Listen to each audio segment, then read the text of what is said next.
जो हमला लगभग पिछले एक दशक से जारी है और जिसकी जड़ें कई दशक पहले 20वीं सदी के अंतिम दशक में बाबरी मस्जिद तोड़े जाने और साथ साथ कांग्रेसी सरकार नरसिम्हा राव और उनके वित्त मंत्री और बाद के प्रधानमंत्री मनमोहन सिंह के द्वारा रोपी गई और फलाई फुलाई गई, जिसने मोदी सरकार, आरएसएस और तमाम पुरानी संस्कृति को आगे बढ़ाने वाले प्रतिक्रियावादी शक्तियों को तेजी से हमारे समाज में बढ़ावा दिया और हमें इस दौर में अपनी कमजोर होती हुई स्थिति, मजदूर वर्ग, किसानों के और दूसरे वर्गों की लड़ाई के कमजोर होते जाने की स्थिति को स्वीकार करना चाहिए। फांसीवाद ही नहीं आया, फांसीवाद इन वर्षों में लगातार इसलिए भी बढ़ा कि प्रतिरोध की शक्तियां कमजोर हुई। भारत, बिहार प्रतिरोध के लिए अपना इतिहास लिखा है।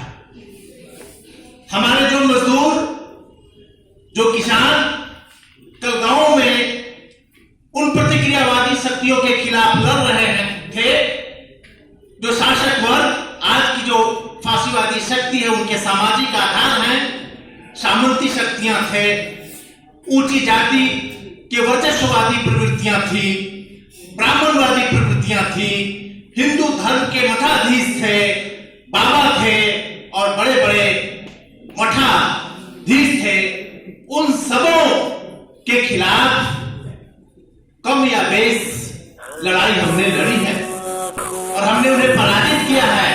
और उस संघर्ष के बीच से प्रतिरोध संघर्ष का नारा हमने गांव-गांव में गुंजाया है। कई संगठन आज की तारीख में फांसीवादी हमले को इस तरह से फेस कर रहे हैं कि हमला तो बहुत बढ़ गया है और जनवादी और क्रांतिकारी शक्तियां उसे बहुत कम करके हल्के में ले रहे हैं। अगर फांसीवादी हमले बहुत बढ़ गए हैं तो प्रतिरोध होना चाहिए था। दो बात होगी, या तो प्रतिरोध करने वाली शक्तियां काफी कमजोर हैं या फांसीवादी हमले उस हद तक नहीं है जिस हद तक कई संगठन इसे होने का दावा करते हैं। और उन संगठनों से भी सवाल किया जाना चाहिए कि जब फांसीवाद का इतना तीव्र हमला हो गया है तो आप अभी क्या कर रहे हैं? कितने वर्षों तक सिर्फ आप कार्यक्रम पेश करते रहेंगे, नारा पेश करते रहेंगे? फांसीवाद के अंतिम विजय तक क्या सिर्फ आप नारे पेश करते रहेंगे? क्या सड़कों पे, गांवों में प्रतिरोध की लड़ाई को आप आगे बढ़ाएंगे? यह सवाल उनसे किया जाना चाहिए। और खास ऐसे मौके पर जब आपके आसपास के लोग सड़क पर हैं, लड़ाई की तैयारी के लिए उनके पास जो भी साधन और ताकत है उसको लेकर खड़े हैं, तब उनसे दूर आप उनकी सिर्फ आलोचना करें, सिर्फ ये बताएं कि आप फांसीवाद को नहीं देख रहे हैं, हम देख रहे हैं। तो प्रश्न दुनिया को बदलने का है, प्रश्न प्रतिरोध की लड़ाई को, प्रतिरोध संघर्ष को खड़ा करने का है, जनता को चेतनशील बनाने का है, जनता के बीच में जाने का है। अगर आप जनता के बीच हैं तो आप बताएं कि प्रतिरोध की शक्ति क्यों नहीं है। हमारे बीच में जब इस यात्रा को निकालने की बात आई तो यह भी बात आई कि हम जन चेतना यात्रा के जगह जन प्रतिरोध यात्रा रखें। लेकिन तब उन्हीं संगठनों की तरह यात्रा के नाम भी एक हिपोक्रेसी हो जाता है, तो हम प्रतिरोध की स्थिति में नहीं है, उतना भी नहीं जितना किसान दिल्ली के सड़कों पे साल भर से ज्यादा जाम करके और मोदी सरकार को झुकने के लिए बाध्य किए थे।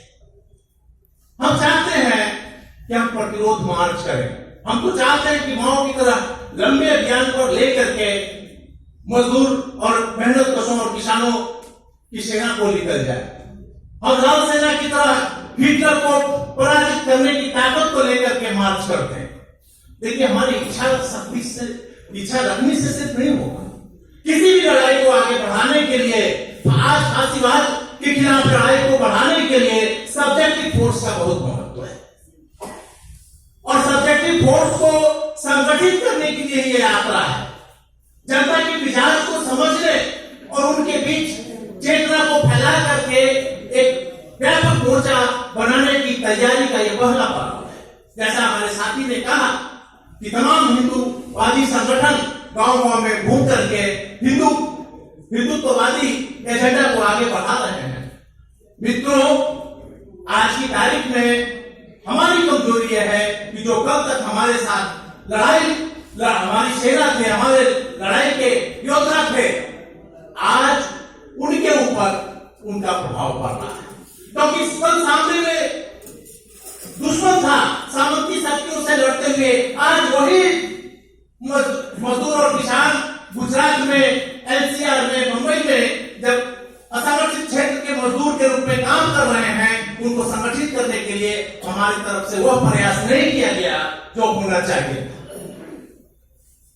हमारे सारे बिहार के मजदूर, उत्तर प्रदेश के मजदूर और इधर के गुजरात के वही मोनोपोली कैपिटलिज्म, एकाधिकार पूंजीवाद की पूंजी और मुनाफा को बढ़ाने के लिए चूसे जा रहे हैं, दूहे जा रहे हैं, लेकिन कोई प्रतिरोध की शक्ति नहीं है, कोई चेतना की शक्ति नहीं है। उन लोगों के अंदर हिंदुत्ववादी एजेंडा और राजनीति को देकर के उनके जो आका है, तो राजनीतिक आका और जो मुद्रा की ताकत रखने वाले आका है, सारे लोग अट्ठास कर रहे हैं। इसलिए साथियों, जन चेतना यात्रा को जन प्रतिरोध की यात्रा में बदलने के लिए जरूरी है यह जो व्यापक आबादी है, जो अपने गांव में किसान हैं, अपने गांव में खेत मजदूर हैं, और वही जब शहरों में चल जाते हैं या उनके पिता या बेटे एनसीआर में चल जाते हैं और मजदूर बनते हैं, इस पूरे जमात को गुणबंद करने की जरूरत है। इन तमाम वर्गों को संगठित करने की जरूरत है, और सिर्फ संगठित नहीं, राजनीतिक प्रशिक्षण, राजनीतिक तौर पर इनको लैस करना होगा